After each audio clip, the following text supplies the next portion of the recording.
5월달 가정의 달입니다. 가정의 달에 또 새벽 11조 기도회는 골로새서 차례입니다. 골로새서 그렇게 이야기하면 옥중서신 그렇게 이야기합니다. 옥중서신이라는 것은 사도 바울이 감옥에서 쓴 편지, 그것을 옥중서신이라고 이야기합니다.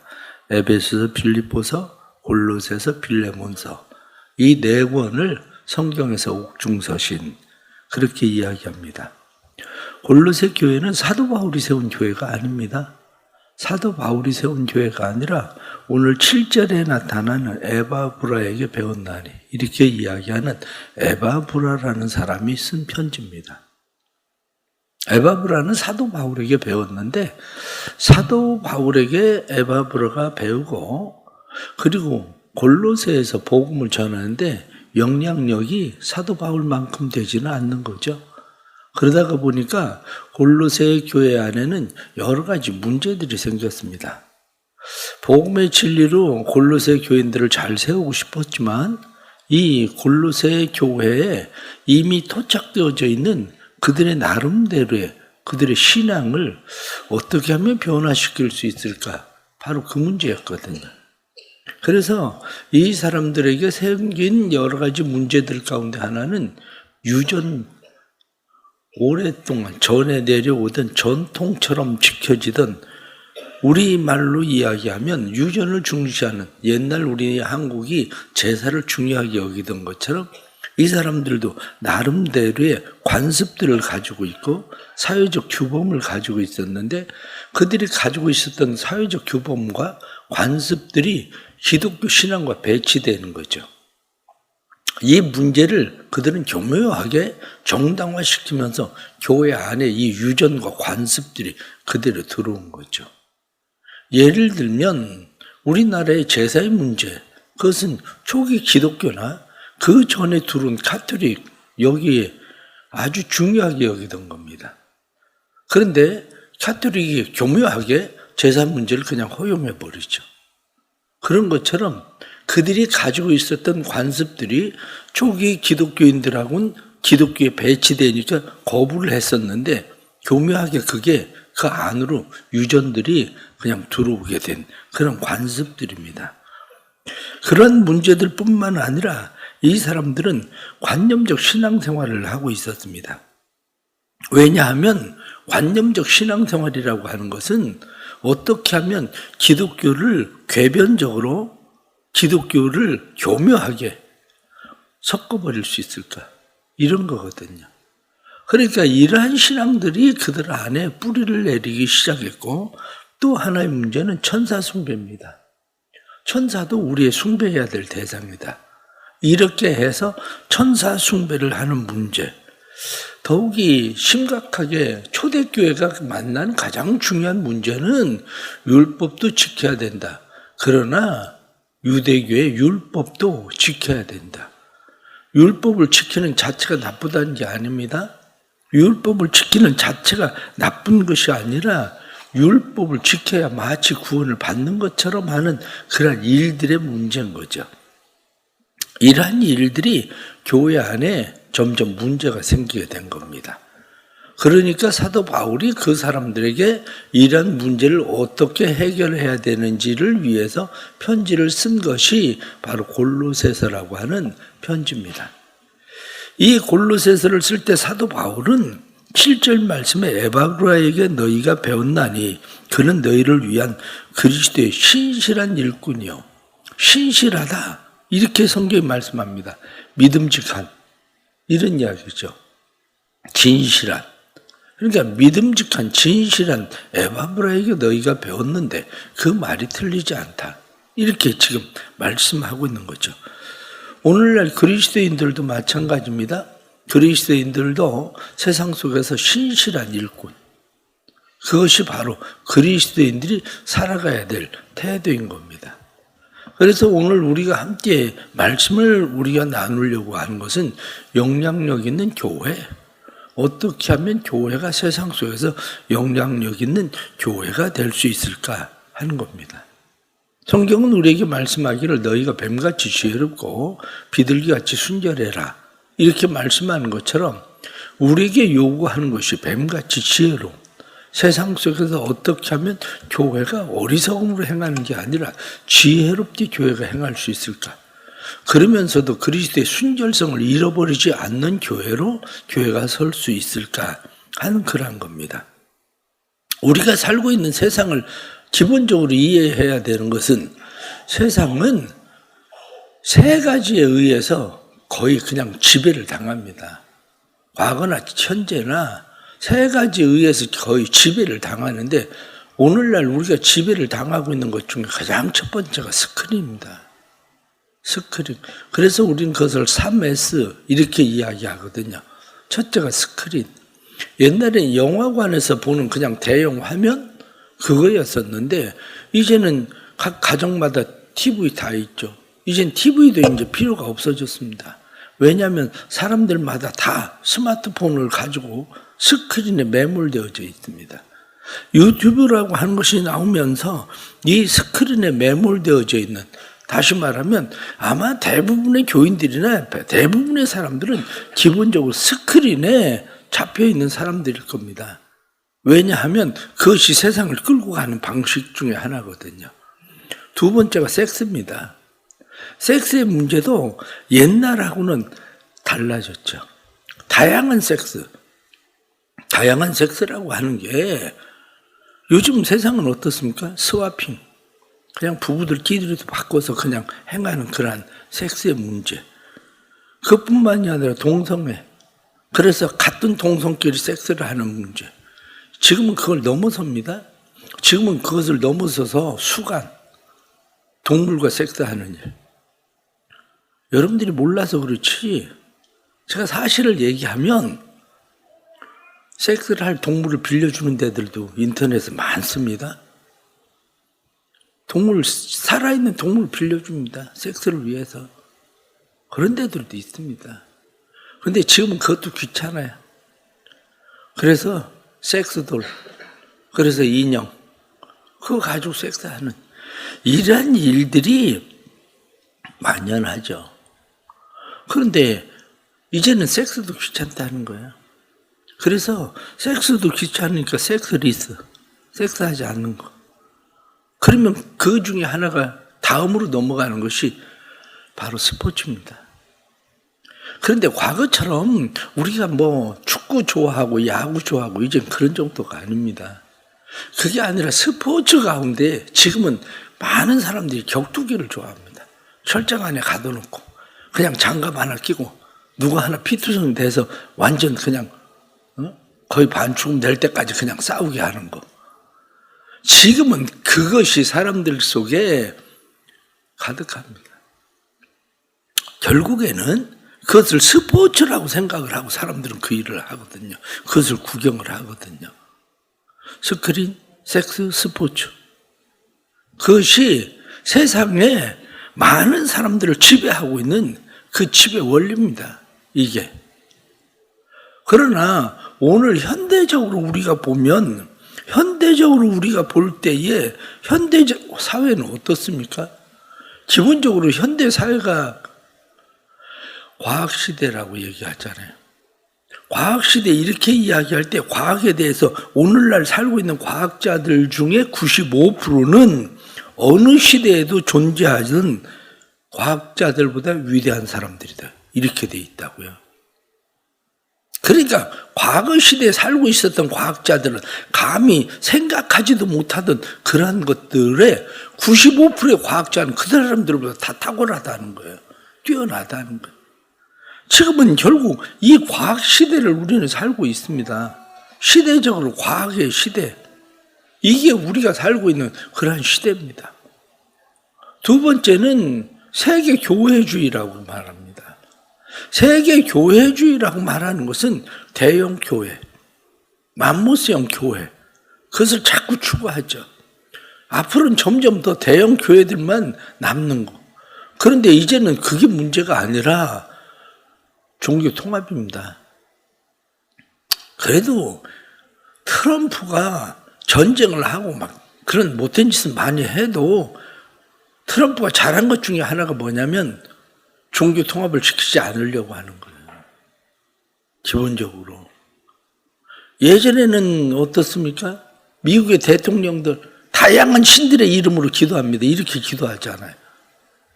예수 이름으로 기도하는 게 아니라 손은 성경에다 얹어놓고 다양한 신들의 이름으로 기도하고. 지금은 종교 통합입니다. 뭐 교회나 어느 뭐 종교나 그냥 다 똑같은 거지. 이런 식의 종교 통합주의 시대. 뿐만 아니라 탈권위 시대. 우리가 포스트 모더니즘이라고 그러죠. 포스트 모더니즘. 그래서 권위를 인정하지 않겠다는 거예요. 진리를 인정하지 않겠다는 거예요. 모든 것이 다 진리가 될 수 있다.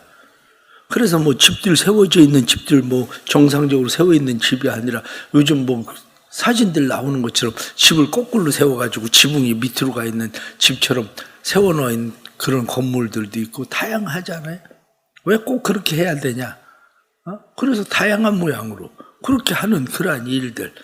이 탈권위 시대라고 하는 것은 사사시대에 자기 소견에 오른 대로 행하니라 이렇게 말하던 것처럼 모두가 자기 소견에 그냥 옳은 대로 행하는. 그래서 어른들이 얘기해도 지금은 뭐 듣지도 않습니다. 왜냐? 권위를 인정하지 않으니까. 이런 거죠. 또 하나가 실용주의라고 얘기합니다. 실용주의라고 하는 것은 어떤 것이 더 효과적일까? 바로 이 문제입니다. 그래서 사람들은 기독교에 대해서도 마찬가지입니다. 기독교가 정말 나의 삶에 효과적일까? 이런 거죠. 기독교가 나의 삶에 효과적일까? 그 이야기는 기독교는 내게 평강을 줄 수 있을까? 내게 기쁨을 줄 수 있을까? 내게 안식을 줄 수 있을까?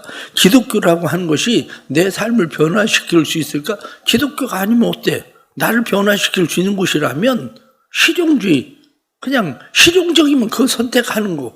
이게 현대가 살고 있는 그런 삶의 방식입니다.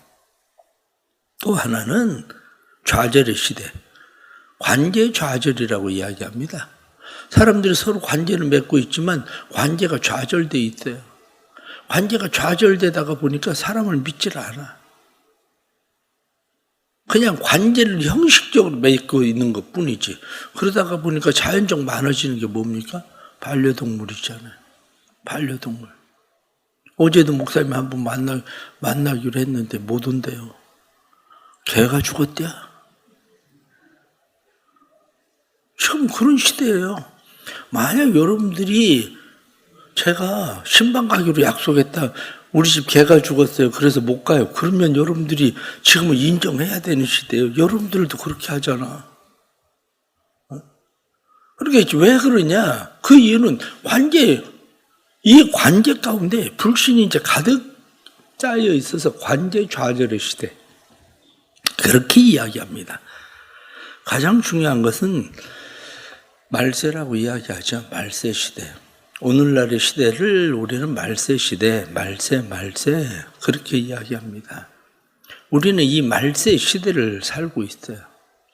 그러면 지금 제가 말씀드린 이러한 것이 형태만 바뀌어진 것 뿐이지 골로새 교회가 직면하고 있었던 문제나 우리가 직면하고 있었던 문제나 다르지 않다는 거죠.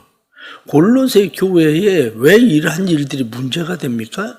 골로새 교회에 이러한 일들이 문제가 되는 이유는 세상 사람들이 골로새 교회가 점점 세속화되어질 때 골로새 교회를 신뢰하지 않게 된다는 거죠. 왜? 우리가 다른 진리가 없는데? 그게 진리가 아닌데? 우리가 굳이 왜 교회를 우리가 예수 그리스도를 믿어야 돼? 이렇게 되는 거죠. 바로 우리의 문제가 어디에 있느냐면 교회가 진리가 없어진 거예요. 참된 진리. 그래서 우리가 이 종교 신뢰도에 의하면 2020년에 종교 신뢰들을 보면 가톨릭의 종교를 신뢰한다가 가톨릭이 30%, 불교가 26%, 개신교가 18%에서 19%. 그래서 18, 19%였습니다. 작년에 한국 종교 신뢰도에 대한 조사에 의하면 가톨릭 25%, 불교 24%, 개신교 13%. 다른 데들은 그냥 계속 그냥 한 2% 정도 떨어지는 수준이죠. 한국 교회는 13%로 급락을 했습니다. 왜 그렇게 됐을까? 여러 가지 이유가 있겠죠. 한국 교회가 국가 정책을 바꾸려고 너무 많이 애를 써서 그래요. 그리고 방송에, 유튜브에 교회에 대한 비난, 사단의 공격들이 너무 많고, 거기에 또 한 가지는 이단들이 끼어들어서 이단들의 문제가 심화되어지고, 여러분들은 그냥 생각을 할 때, 신천지 그냥 국가에서 문선명 통일교 잡으니까 좋다 이렇게 생각을 하십니까? 어리석은 생각입니다. 믿지 않는 사람들은 신천지고 통일교고 기독교, 그 사람들은 개념 자체도 없습니다. 그냥 다 기독교로 그냥 생각을 하는 거지. 그런데 그 사람들 뭐 국가에서 잡아주면 교회가 부흥할 것처럼 생각합니까? 그런 어리석은 생각이 어디 있습니까? 국가에서 그 사람들 잡겠다고 종교 폐쇄법을 만들었는데 그게 그 사람들에게만 해당되는 이야기입니까? 앞으로 한국 교회들은 다 중국처럼 종교 폐쇄법을 가지고 자기들 마음에 안 들면 문을 다 닫아버릴 텐데, 중국이 그렇게 해서 십자가 다 내드리고 중국법 갖다가 그대로 가져다가 지금 만든 거 아닙니까? 그게. 제가 얘기하고 싶은 것은 종교 신뢰가 기독교에 대해서 왜 사람들이 신뢰하지 않는가? 이렇게 이야기할 때 한마디로 기독교가 영향력을 잃어버린 거죠. 그럼 기독교의 영향력이라는 게 뭡니까? 기독교의 영향력이라고 하는 것이 정치에 교회가 개입돼서 정치를 바꾸는 거, 그게 기독교의 영향력이라고 생각하십니까? 제가 왜 그런 일에 끼어들질 않는데 자꾸. 세상은 그렇게 해서 바뀌는 게 아닙니다. 세상은 진리의 기준이 있어야 그 진리의 기준에서 벗어나지를 않으려고 하는 거지, 진리의 기준 자체가 없으면 이렇게 바꾸고 저렇게 바꾸고 아무리 바꿔도 뭐 한국당이 뭘 하면 뭐가 되는 겁니까? 민주당이 뭘 하면 뭐가 되는 겁니까? 그게 아니에요. 그게 아니라 기독교라고 하는 자체, 사람들이 바라볼 때 저것에 진리가 없어라고 인정하는 문제가, 그게 문제인 거죠. 사실은 그 사람들이 뭐 어떻게 해서, 총리로부터 시작해서 그 사람들이 다 안수집사고 장로고 그 사람들이 권사한 사람들이 다 TV에 나와가지고 떠드는 거 보세요. 그 사람들이 어디 뭐 장로고 권사고 안수집사입니까? 왜? 그들 속에 진리가 없잖아. 진리가. 진짜 진리가 뭐냐? 바로 그 문제죠. 오늘 성경에 나타난 말씀을 그것을 보고 무엇라고 이야기합니까? 4절 말씀 보니까 이는 그리스도 예수 안에 너희의 믿음과 모든 성도에 대한 사랑을 들음이라. 너희를 위하여 하늘에 쌓아둔 소망으로 말미암음이니. 복음의 진리. 복음의 진리라고 하는 게 무엇입니까? 복음의 진리라고 하는 것은 믿음, 소망, 그리고 사랑. 지금 그 말씀하고 있지 않습니까? 누구에 대한 믿음입니까? 예수 그리스도에 대한 믿음. 예수 그리스도만이 구원자다라고 하는 온전한 믿음. 예수 그리스도의 그 믿음을 가지고 있는 것이 사랑이 되는 거. 그래서 사랑의 실천. 왜 사랑의 실천을 이 땅에서도 그렇게 과감하게 할 수 있느냐? 그것은 우리의 소망이 하늘에 있기 때문이라는 거예요. 근데 오늘날 그리스도인들이 하늘에 소망을 두고 삽니까? 아파트값 올라가는 것만큼이나 하늘에 소망을 두고 있습니까? 아파트값 올라가는 것만큼도 소망 안 둡니다. 우리 동네 아파트값 올라간대, 재건축하면 아파트값 올라간대, 그것만큼도 하늘에 소망 안 두고 사는 게 사실이잖아요. 그런데 세상 사람들이 기독교를 인정합니까? 저 사람들은 하늘에 소망을 두고 사는 사람들이야. 그리고 기독교인들을 하늘에 소망을 두고 사는 사람들로 인정하는가? 그 이야기입니다. 아니면 그리스도인들이 행하고 있는 사랑, 그것이 세상 사람들이 볼 때, 아, 저 사람도 어떻게 저렇게 무모한 사랑을 하지?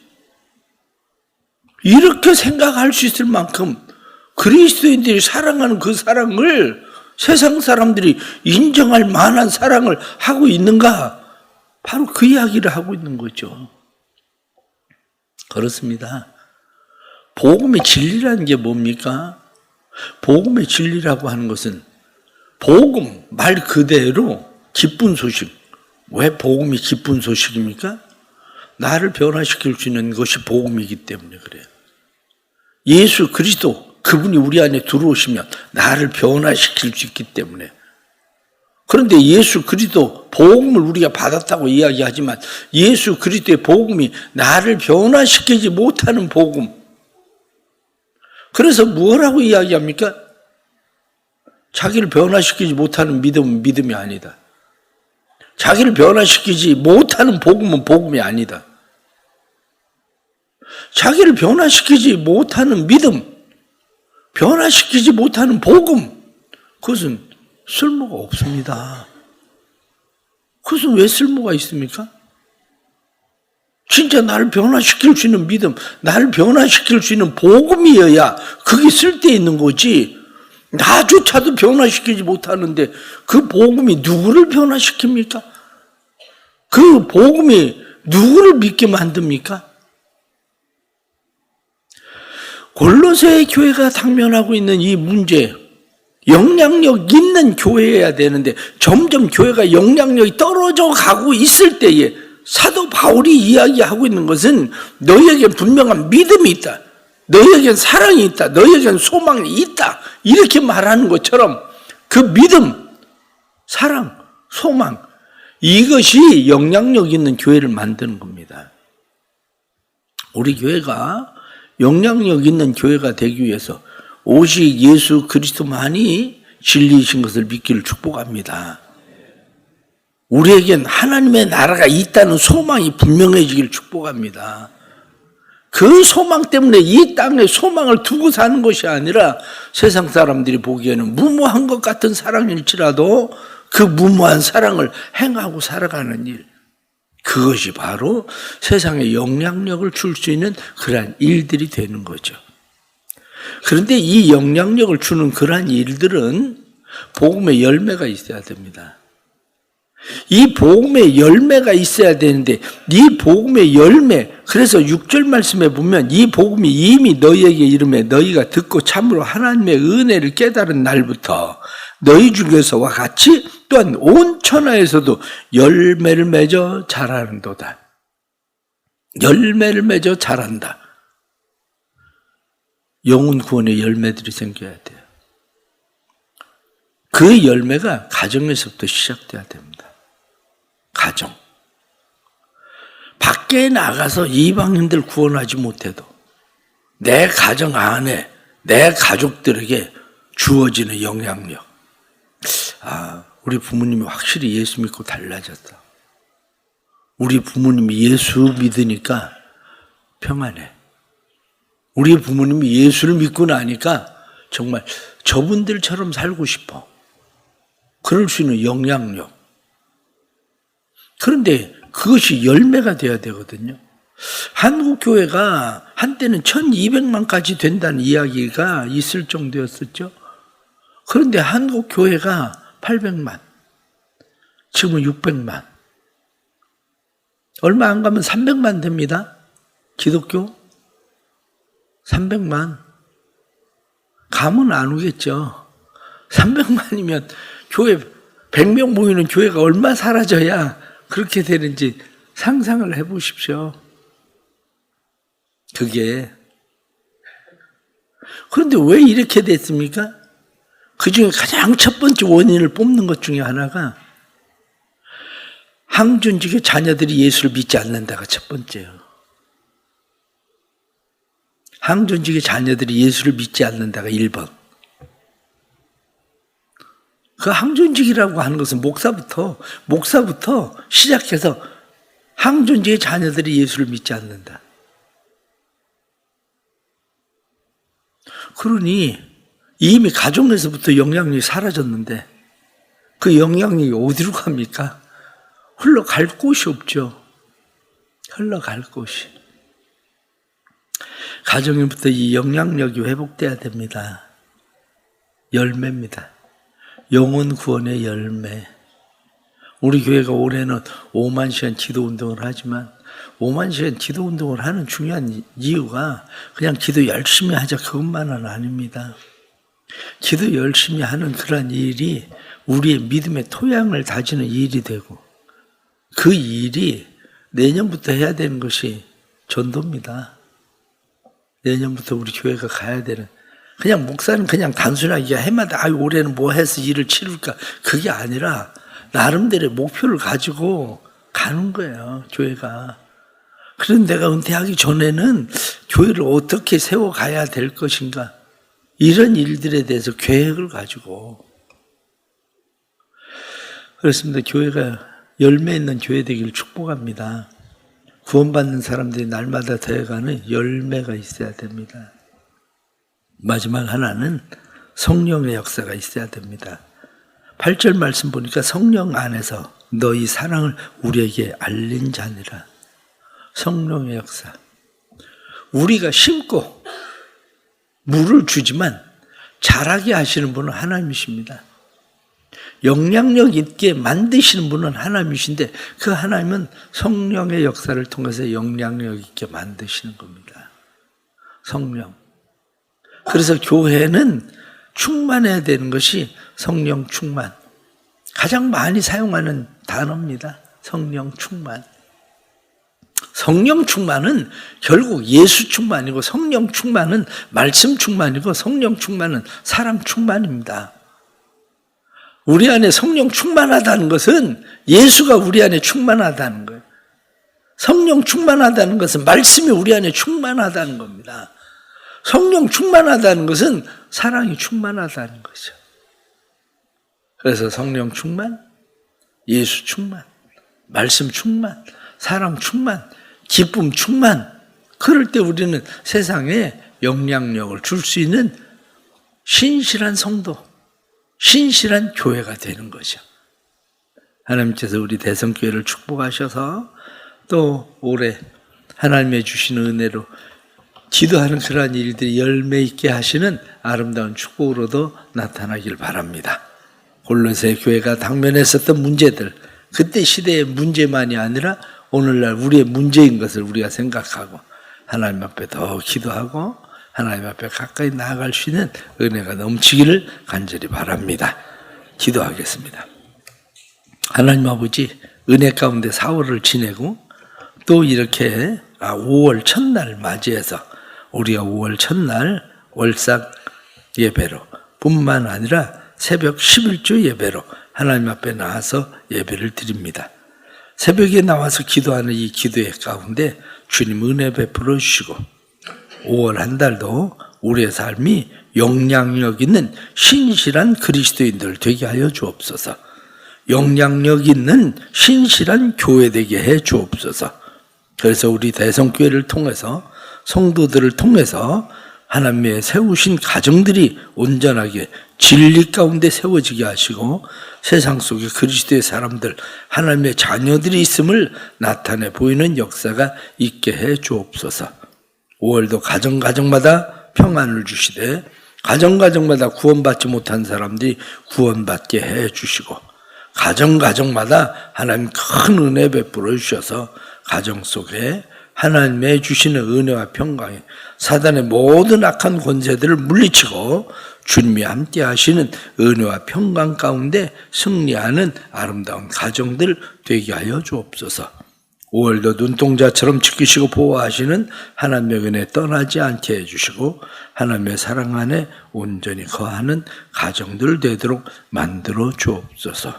오늘도 믿음으로 새벽에 주께 나와서 가정을 위하여 또한 자녀들 위해서 삶의 터전 위해서 기도하는 모든 기도 응답하시고 열매되게 하시는 하나님의 역사 일어나게 하여 주옵소서. 새벽에 나와서 10의 1조와 건축헌금, 선교헌금으로 또한 월사 감사헌금과 새벽 11조 감사헌금으로 하나님 앞에 귀한 예물들 드립니다. 힘들고 어려운 가운데서도 믿음으로 드리는 예물 받아주시고 뿐만 아니라 하나님 앞에 드려지는 1000번째 예물 받아주시고 마음의 소원을 아시는 하나님께서 이들의 모든 소원을 이루시고 성취시키시는 살아계신 하나님이심을 나타내심도 허락해 주옵소서. 주께서 함께 하실 것을 믿습니다. 믿음의 아름다운 복된 삶의 역사로 온전히 이끌어 주옵소서. 지금은 우리 주 예수 그리스도의 은혜와 아버지 하나님의 그 놀라우신 사랑하심과 성령의 감화, 감동, 교통하시며 충만하심이 가정마다 평안을 주시고 교회가 주의 은혜 가운데 든든히 세워져 선한 영향력 있는 교회로 아름답게 세워지기를 간절히 축원하옵나이다. 아멘.